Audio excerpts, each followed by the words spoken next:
후보자님. 네. 저는 문재인 대통령이 법무장관에 추미애 후보자를 추천한 걸 보고 지명을 하는 사람이나 수락을 하는 사람이나 정말 이쯤 되면 막 가자는 거 아닌가라는 생각을 했어요. 선거를 앞두고 아무리 중앙선거관리위원회 상임위원을 자신의 캠프 특보를 임명하고 선거를 총괄 지휘하고 그 검찰의 인사권과 수사 지휘권을 갖고 있는 법무장관에 가장 정파에 충실하고 당파적인 정치를 해왔던 추미애 의원을 임명하는 거 노골적인 관건 선거하는 거 아닌가. 하물며 말이죠. 정세균 국회의장을 국무총리로 데려가는 삼권 분립도 없고요. 이 나라는 오로지 문재인 황제 폐하만 있는 것이 아닌가. 이제 우리 국민들은 김명수 대법원장을 청와대 비서실장으로 데려가는 그 꼴 보는 건 남은 거 아닌가 저는 생각이 들어요. 창피함도 없고 염치도 없는 정권이라고 저는 생각을 합니다. 또 하나 지금 윤석열 검찰총장이 살아있는 권력에 대한 수사를 하고 있습니다. 추미애 후보자가 장관 자리에 가면 이 검찰 수사팀을 해체할 수 있는 인사권을 가지고 있습니다. 제가 왜 이런 얘기를 드리느냐 한번 보시죠. 추미애 의원께서 얼마나 상대당을 적대하고 증오의 정치를 했는지. 자유한국당은 자유당 시절의 독선 정치, 유신 시절의 독재 정치, 한나라당 시절의 도끼 정치 당장 끝내야 한다. 제1야당을 이렇게 적대하고 증오하는 발언을 일삼아왔습니다. 자유한국당은 빨간 옷을 입은 청개구리다. 사과할 생각 없습니까? 이런 분이 법무장관? 이런 분이 공정을 얘기해요? 그 다음에 국민의당에서는 어떻게 말씀하신 줄 압니까? 박지원 의원님, 안철수 전 의원에게 국민의당 제보조작 사건 당시에 머리 자르기다. 큰 머리 자르기다. 이런 발언 서슴지 않았습니다. 또 김희수 전 헌법재판소장 임명 동의안 부결 시에 국민의당 보고 땡깡 부린다.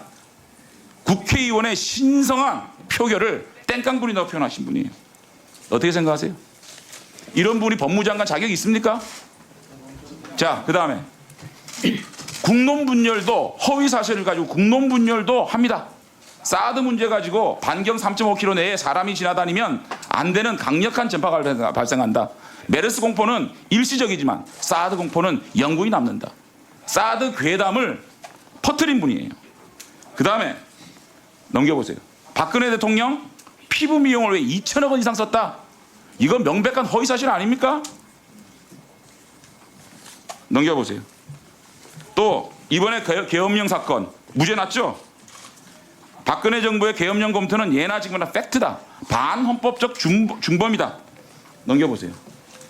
이거 전원 1심이 무죄가 났고요. 군사법원에서 일부 관행상 착오였다. 이렇게 얘기한 것 같습니다. 어떻게 생각하세요? 넘겨볼까요? 그 다음에 이 민주당을 반대하는 언론과 국민까지 저주하고 있습니다. 자, X 같은 조선일보. X가 뭐죠? 남성의 성기를 지칭하는 발언을 했다고 합니다.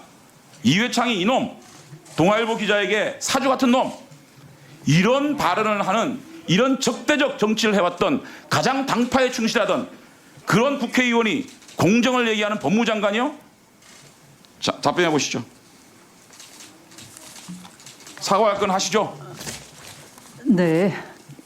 위원님께서 우려하시는 말을 잘 이해하고 있습니다. 그러나 제가 국회의원으로서 또는 정당의 대표로서 정치적으로 서 있었던 입장과 자, 앞으로 어떻게 할 것인가는 과거에 추미애 후보자가 어떻게 했느냐가 증명하는 거예요. 자, 답변 나중에 하시고요. 그 다음에 그 1억 문제 얘기합시다. 그러면 언제 한국심장병재단과 한국백혈병 어린이재단에 기부했습니까? 제가 그 증빙 자료가 오는 대로 언제인가요? 2004년도입니까? 2005년도입니까? 증빙 자료가 오는 대로 말씀을 드리도록 기억 안 하겠습니다. 납니까? 1억이라는 돈을 자기 합수표로 받고 자기 합수표로 줬다 그랬는데. 자료에 근거해서 말씀드리도록 하겠습니다. 그런데 네. 놀랍게도 배우자께서 2004년도에 8월 달입니다. 이 사건은 5월 27일 날 벌어졌고요. 인터뷰에서 전혀 우리가 출판을 하려고 그랬는데 출판비를 돌려받았다는 인터뷰를 안 합니다. 10월경 출판하려고 했었고 1억 2천만 원 달라 그러는 거를 1억 원으로 깎았다. 오히려 출판비가 과다 지출된 게 아니라 깎으면서까지 우리가 아껴 썼다. 이렇게 인터뷰를 했어요.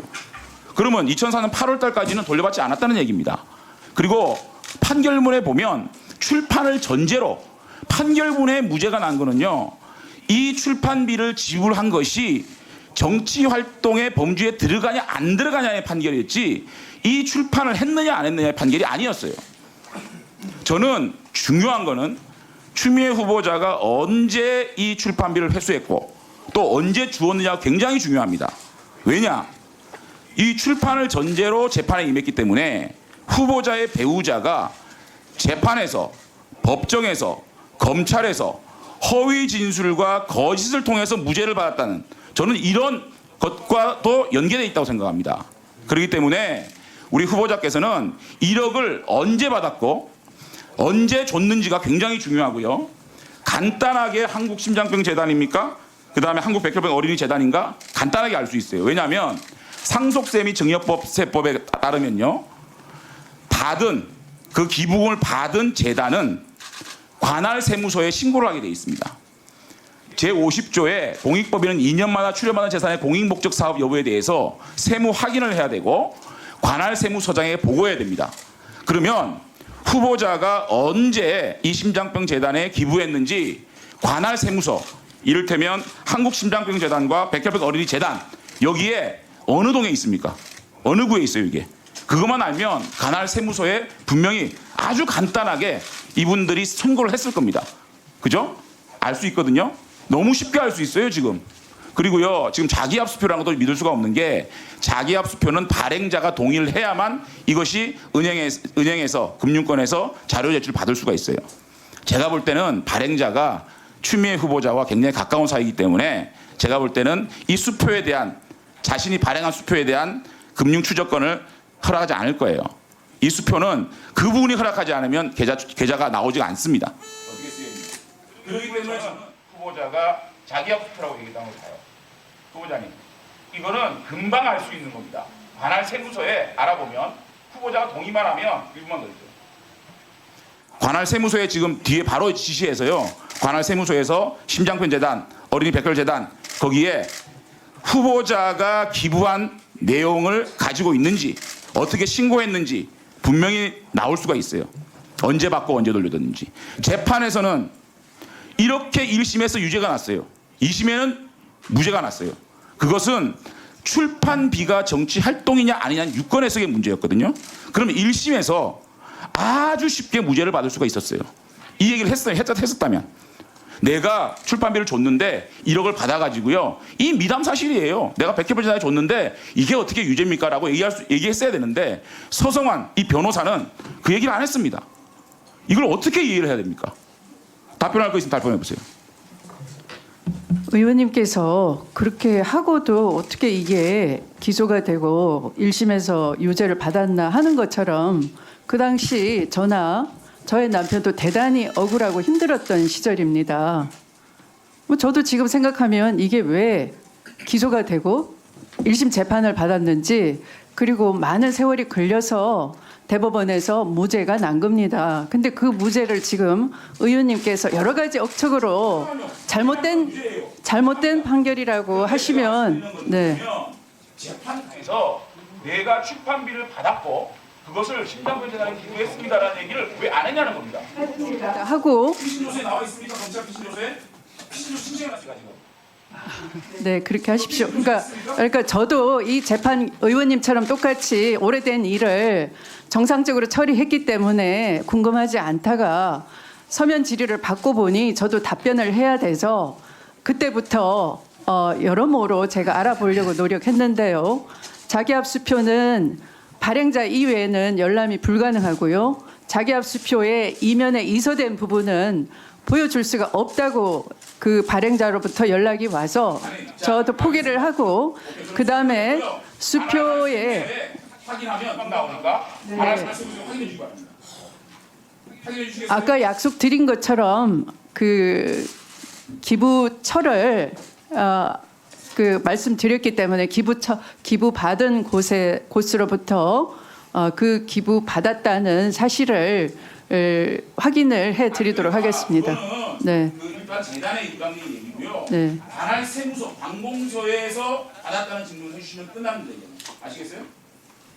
법에 나와 있어요. 그 관할 재단에서 세무서에 신고해야 되는.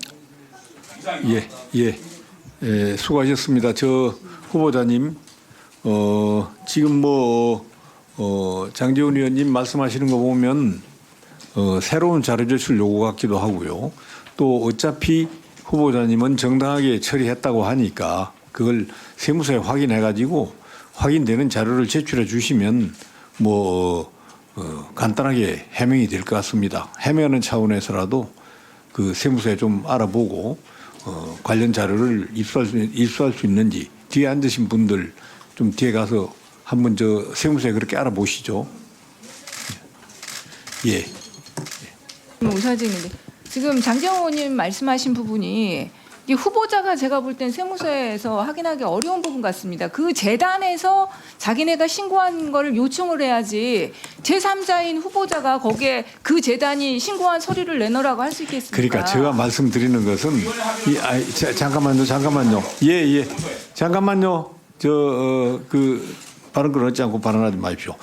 장재원 의원님 하시는 말씀 취지도 직접 후보자님이나 뒤에 앉은 분들이 배석하신 분들이 직접 세무서에 이렇게 하라는 게 아니고 결국 그 재단이 해야 될 일인데 재단님이 다 밝혀졌잖아요. 그래서 재단 쪽에 좀 이야기를 해서 그런 서류를 뗄 수 있는지 없는지 확인 좀 해보라는 겁니다. 네. 예.